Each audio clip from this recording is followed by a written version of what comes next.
Board परीक्षा में कैसे लिखना है उसके बारे में जो अच्छा तरीका है उसको बताया जा रहा है। एक से लेकर के 20 तक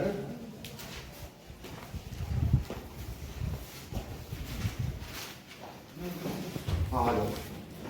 प्रश्न नंबर 1 से लेकर 20 तक ऑब्जेक्टिव होगा जिसका अभ्यास तुम लोग कर चुके हो।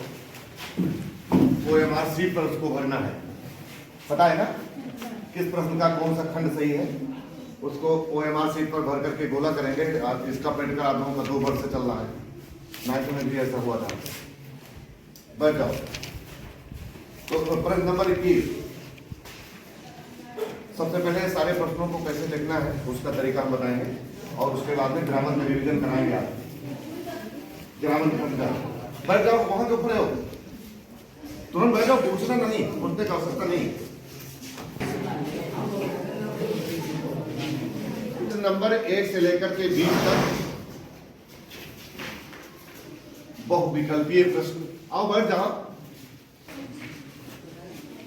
एग्जाम में जो तुम्हारा पेपर होने वाला है, जिसकी परीक्षा आप लोगों को देनी है, तो हिंदी विषय में जो इसमें जो मॉडल पेपर दिया गया है, जो प्रारूप है इसका, जो मेथड इसमें दिया गया है, तो प्रश्न नंबर 1 से लेकर 20 तक आप लोगों को उसका कौन से प्रश्न का कौन सा खंड सही है उसको OMR शीट पर आप भरेंगे। जैसा कि पिछले 2 वर्ष से आप करते चले आ रहे हैं, सभी लोगों को उसकी जानकारी है, उसके बारे में बताने की आवश्यकता नहीं। अब प्रश्न नंबर 21 से कैसे लिखेंगे? सबसे पहले प्रश्नोत्तर संख्या, कल हमने बताया था थोड़ा सा, प्रश्नोत्तर संख्या डालिए 21 और उसके बाद में इसमें 2 खंड है। प्रश्न जो आएगा, निम्नलिखित गद्यांशों में से किसी एक के नीचे दिए गए प्रश्नों के उत्तर दीजिए। 2 खंड दिया गया है, खंड का खंड खा। दूसरे तरीके से भी हो सकता है, आप लिख करके आ जाए, ए भी लिख करके आ जाए, बात एक ही है।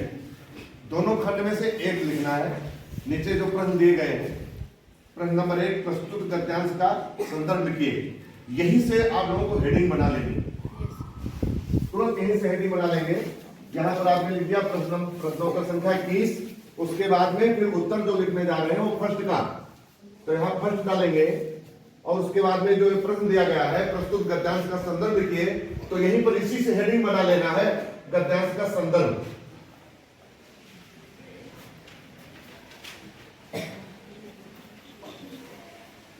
यही हेडिंग हो जाएगी, ये गद्यांश का संदर्भ ये हेडिंग हो जाएगी। अब संदर्भ कैसे लिखा जाता है हमने कई बार बताया है। प्रस्तुत गद्यांश हमारी पाठ्य पुस्तक हिंदी के गद्य खंड के मित्रता नामक पाठ से अवतरित है, जिसके लेखक आचार्य रामचंद्र शुक्ल जी। ठीक, इस प्रकार से लिखना होता है। किसी भी पाठ का हो, आपको केवल पाठ का नाम, लेखक का नाम चेंज करना, बाकी सब सेम रहेगा। 2-3 चीज हमने कल बताया था, जैसे गद्य खंड, प्रस्तुत गद्यांश हमारी पाठ्य पुस्तक हिंदी के गद्य खंड।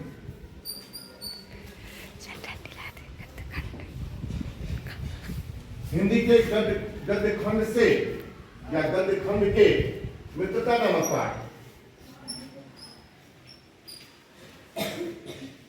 मित्रता नामक पाठ से अवतरित है, जिसके लेखक आचार्य रामचंद्र शुक्ल जी हैं।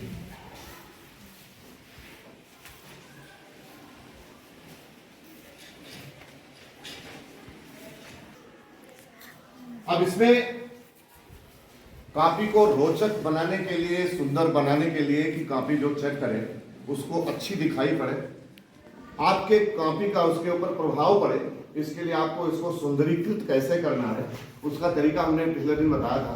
आपको परीक्षा में कम से कम 3 कलर की हेडिंग रखनी चाहिए, काली, नीली और हरी। लाल पेन का या लाल हेडिंग का प्रयोग कदाप नहीं करेंगे, नहीं तो सब चौपट हो जाएगा, इसका ध्यान रखना है। अब इसमें क्या करेंगे, जैसे प्रस्तुत गद्यांश हमारी पाठ्य पुस्तक हिंदी के गद्य खंड के, अब गद्य खंड आया तो यहाँ एक सिंगल कामा से इसको बंद कर दिए। उसके बाद में गद्य खंड के मित्रता नामक पाठ से, अब मित्रता शब्द को आप इन्वर्टेड कामा से बंद करें। उसके बाद में इसके लेखक आचार्य रामचंद्र शुक्ल जी है। इसको आप इन्वर्टर कामा से बंद करें और इसके साथ साथ इसको विपरीत कलर की हेडिंग से रेखांकित करें सुंदरीकृत बनाने के लिए। जैसे आपने इसको नीली कलम से लिखना है अक्षरों को, शब्दों को, ये कामा आप लगाए हैं काली कलम से, काली हेडिंग से। आप रेखांकित कर रहे हैं हरी हेडिंग से कर दो या नीली हेडिंग से कर दो। इन्वर्टर कामा कर रहे हो ग्रीन हेडिंग से कर दो।